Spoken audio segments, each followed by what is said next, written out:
প্রিয় বন্ধুরা, আসসালামু আলাইকুম। আশা করি আল্লাহর অশেষ মেহেরবানিতে সকলেই ভালো আছেন। বন্ধুরা, কম্পিউটারে এমন কিছু কিছু টুকিটাকি চমৎকার টিপস আছে, যেগুলোর মধ্যে কিছু কিছু টিপস আছে যেগুলো আমাদের কম্পিউটারে কাজের গতি বৃদ্ধি করতে সহায়তা করে। ঠিক তেমনি একটি টিপস নিয়ে আজকের এই ভিডিওতে দেখতে পাবেন অন স্ক্রিন কিবোর্ড ব্যবহার করার পদ্ধতি। শুরুতে আপনাদের কাছে ছোট্ট একটি রিকোয়েস্ট, আমার এই চ্যানেলে এখন পর্যন্ত সাবস্ক্রাইব করে না থাকলে অবশ্যই সাবস্ক্রাইব করবেন এবং নিত্য নতুন ভিডিও সবার আগে পাওয়ার জন্য অবশ্যই নোটিফিকেশান অল করে দিয়ে রাখবেন। আর যারা সাবস্ক্রাইব করেছেন তাদের জন্য রইল অসংখ্য ধন্যবাদ। বন্ধুরা, অন স্ক্রিন কিবোর্ড প্রক্রিয়াটি অনেক কাজের এবং বিপদের বন্ধুও বটে।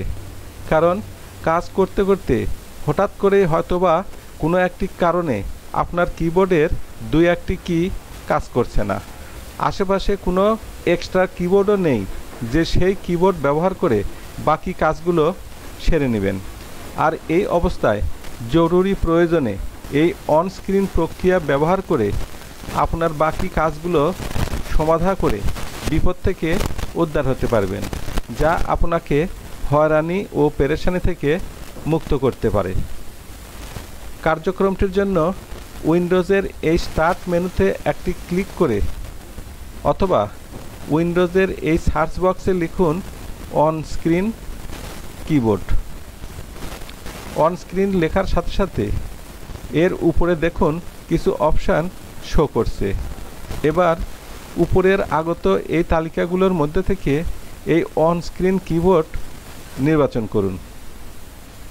এবার দেখুন স্ক্রিনের ভিতরেই একটি কিবোর্ড হাজির হয়েছে। এবার এই কিবোর্ডটিকে উপরের এই সাদা অংশের উপর মাউস চেপে ধরে স্ক্রিনের সুবিধাজনক স্থানে সরিয়ে রেখে আপনার প্রয়োজনীয় কাজ সেরে নিতে পারবেন।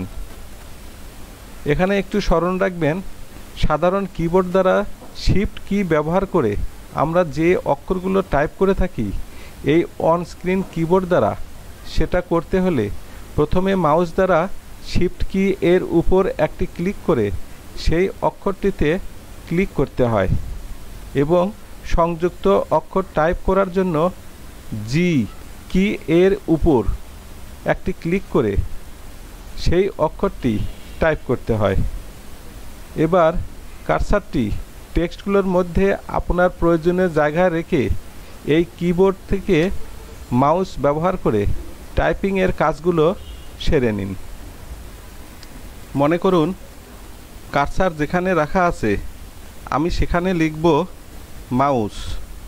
সেক্ষেত্রে ম এর জন্য এই এম এর উপর একটি ক্লিক করে আকারের জন্য এই এফ এর উপর একটি ক্লিক, এরপর রস্যু এর জন্য এই জিতে একটি ক্লিক করে এই এস এর উপর একটি ক্লিক।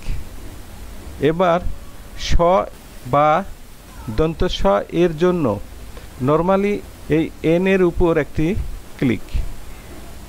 এবার দেখুন মাউস লেখাটি সম্পূর্ণ হয়ে গেছে। এভাবে আপনার প্রয়োজনীয় কাজগুলো সমাধা করে নিন। কাজ শেষে কিবোর্ডের উপরের ডান পাশের এই ক্রস চিহ্নের উপর একটি ক্লিক করে অন স্ক্রিন কিবোর্ডটি ক্লোজ করে দিন এবং পরবর্তী কাজগুলো যথাযথভাবে নিয়ম মেনে সম্পূর্ণ করে ফেলুন। আজকের ভিডিও এই পর্যন্তই। বন্ধুরা, এতক্ষণ এই ভিডিওতে অন স্ক্রিন কিবোর্ড ব্যবহার করার পদ্ধতি দেখানো হলো। আমি আশা করি ভিডিওটির কার্যক্রম আপনাদের অনেক উপকারে লাগবে। পরিশেষে আপনাদের কাছে বলতে চাই, ভিডিওটির কার্যক্রম যদি আপনাদের উপকারে লাগে বা ভালো লাগে তাহলে অবশ্যই সাবস্ক্রাইব করবেন, লাইক দিবেন, শেয়ার এবং কমেন্টস করবেন। ধন্যবাদ।